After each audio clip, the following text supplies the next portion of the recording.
صباحكم مشرق بنور الله، صباح الفل عليكم. يومنا النهارده حلو.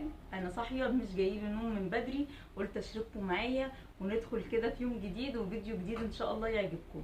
النهارده الثانويه العامه بتمتحن، ادعي لهم بقى، دعواتكم ان شاء الله ربنا ينجحهم يا رب ويوفق كل اللي في الثانويه العامه.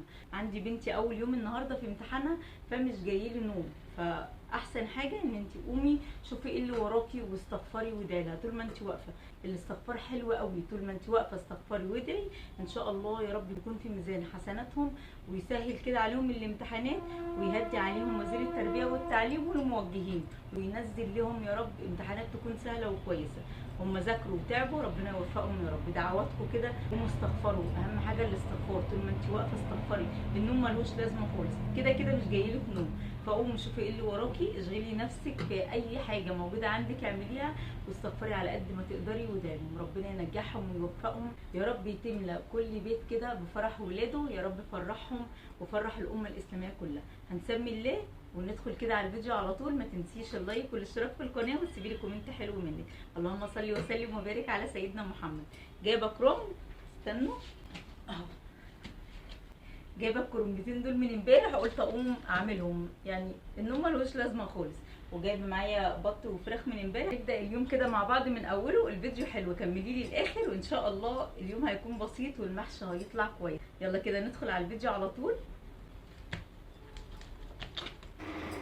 حله هملاها ميه وهحطها على النار علشان اسلق الكرنب. بعد كده معايا 3 بصلات كبار، المحشي بيحب البصل الكتير فافرموهم على البلانشه. هتعملوهم في الكبه، بحب البصل عندي ناعم، ولادي ما بيحبوش يشوفوا البصل خالص في اي اكل.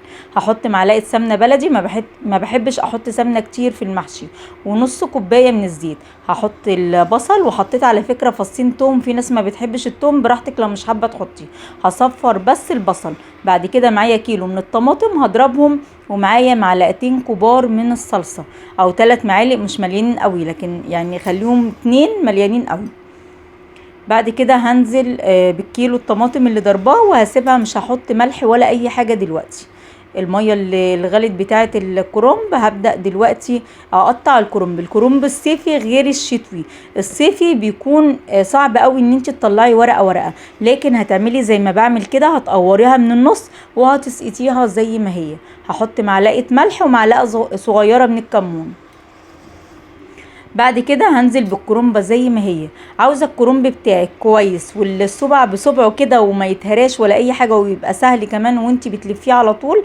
ما تغيبيش الكرنبه على النار. اول ما تحسي ان هي بتبقى لسه جامده، هتبداي اول ما تلاقيها بتسيب من بعضها كده بالشوكه زي ما بعمل كده بالظبط، وهتشيليها.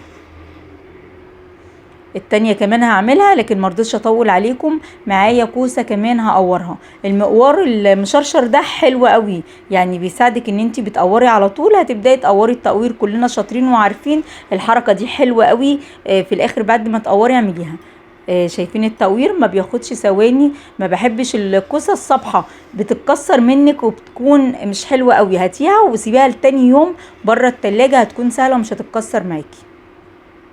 هقورهم كلهم. والكرنب بعد، في ناس بتغسله قبل السليق، لكن طبعا الكرنب الصيفي ما ينفعش خالص. بعد ما بسلقه بغسله زي ما انتم شايفين كده، منها بوقف السخونيه بتاعته، وكمان بتغسليه لو في تراب او اي حاجه. التقطيع بتاعه بقى سهل جدا. انت هتبداي زي ما بعمل كده على البلانشه، تاخدي العروق دي، يعني بصي العروق ببدا اقطعها واقطعهم كده. مجرد ما بيكون الكرنب جاهز معايا ومتقطع قطع صغيره، اللف ما بياخدش مني وقت.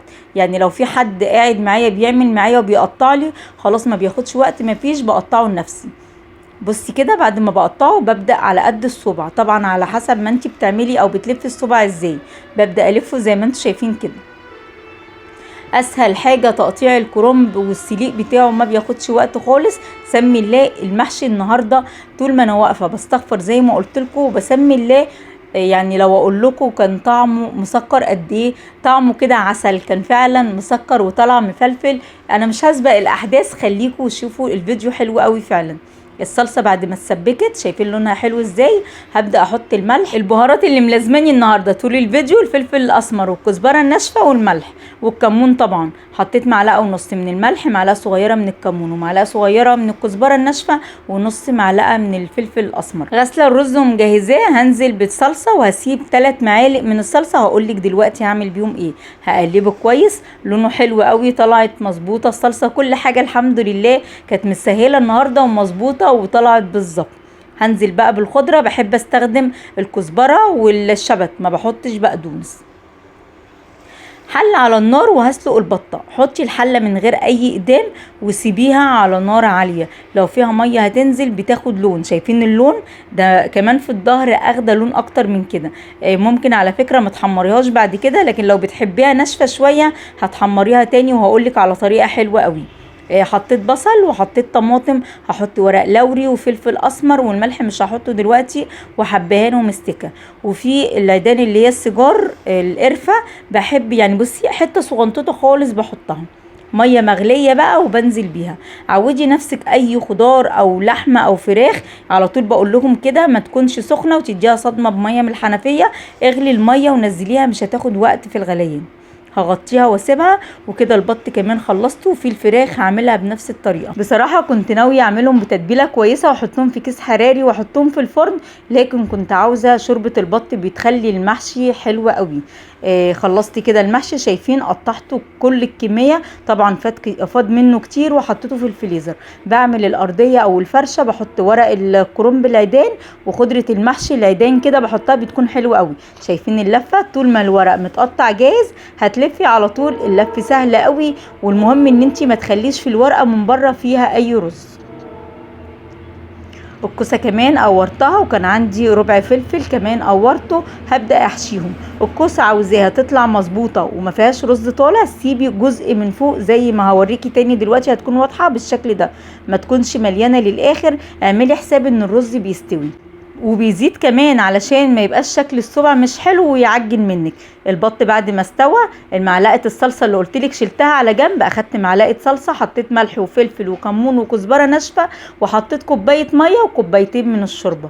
بحب اعمل كده. الشوربه اللي بحطها ما بتكونش كلها شوربه، هحط على الوش كده، بتكون طعمها حلو وبتخلي لون المحشي مش بيفتح، يعني الشوربه الكتير بتفتح لون المحشي.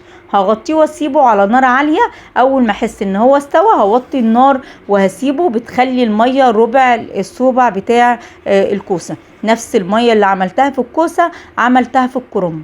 في حاجه هنا، شايفين الصبع اللي قبل الاخير مش بخلي الميه واصلاله، ده كده زياده، لان لو تاخدي بالك هتلاقي في ربع تاني زياده في جنب كده، راقه ربعها غطا زي ما عملت كده، وهغطي عليه وهسيبه. اول ما هيغلي هتوطي عليه النار نص توطيه لحد ما يتشرب خالص. هتوطي عليه النار خالص وهيطلع مظبوط معاكي. معلقه صلصه جاهزه او طماطمايه مبشوره. حطيت ملح وفلفل اسمر وكزبره ناشفه وشويه شطه ومعلقه زيت، وهحط كده زي ما انتم شايفين على البط، وهولع الشوايه من فوق. هياخد معايا لون وهتطلع زي المشويه بالظبط.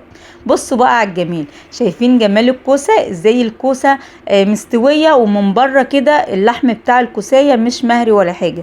امشي زي ما قلتلك بالظبط، ان شاء الله يطلع مستوي معاكي، وهفتحه معاكي دلوقتي وهتشوفيه. بصي بقى الجمال والفلفله بتاع الكرنب كمان.